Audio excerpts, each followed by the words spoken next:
Slavery, the treatment of human beings as property, deprived of personal rights, has occurred in many forms throughout the world.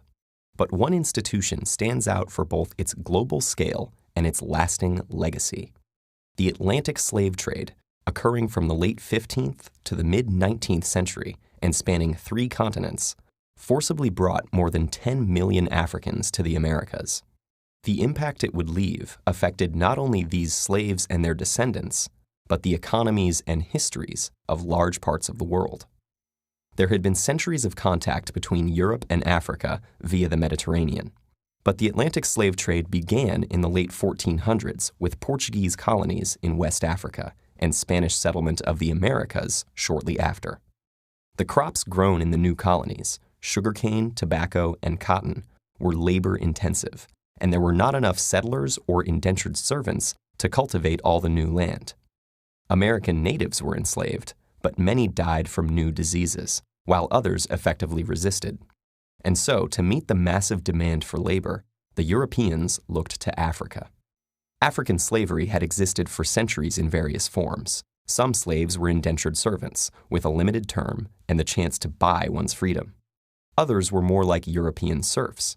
In some societies, slaves could be part of a master's family, own land, and even rise to positions of power. But when white captains came offering manufactured goods, weapons, and rum for slaves, African kings and merchants had little reason to hesitate. They viewed the people they sold not as fellow Africans, but criminals, debtors, or prisoners of war from rival tribes. By selling them, kings enriched their own realms and strengthened them against neighboring enemies. African kingdoms prospered from the slave trade, but meeting the Europeans' massive demand created intense competition. Slavery replaced other criminal sentences, and capturing slaves became a motivation for war rather than its result. To defend themselves from slave raids, neighboring kingdoms needed European firearms, which they also bought with slaves. The slave trade had become an arms race, altering societies and economies across the continent. As for the slaves themselves, they faced unimaginable brutality. After being marched to slave forts on the coast, shaved to prevent lice, and branded, they were loaded onto ships bound for the Americas.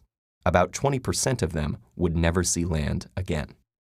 Most captains of the day were tight packers, cramming as many men as possible below deck. While the lack of sanitation caused many to die of disease, and others were thrown overboard for being sick or as discipline, the captains ensured their profits by cutting off slaves' ears as proof of purchase.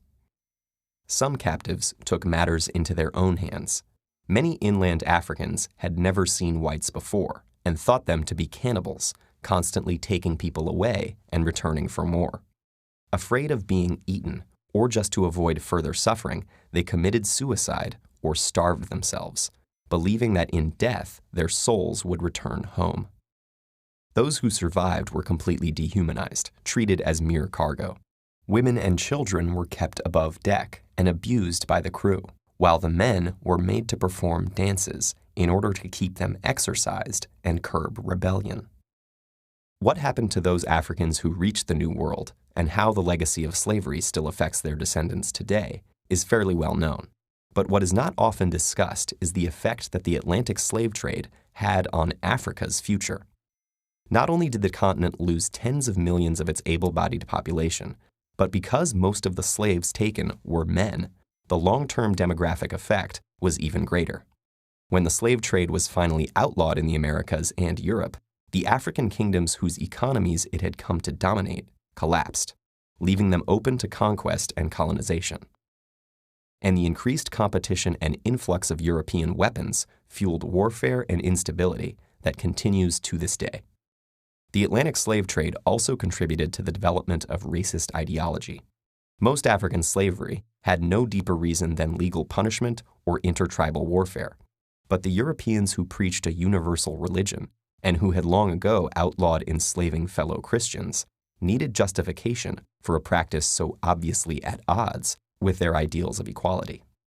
So they claimed that Africans were biologically inferior and destined to be slaves, making great efforts to justify this theory.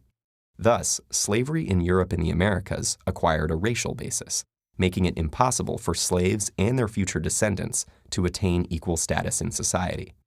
In all of these ways, the Atlantic slave trade was an injustice on a massive scale, whose impact has continued long after its abolition.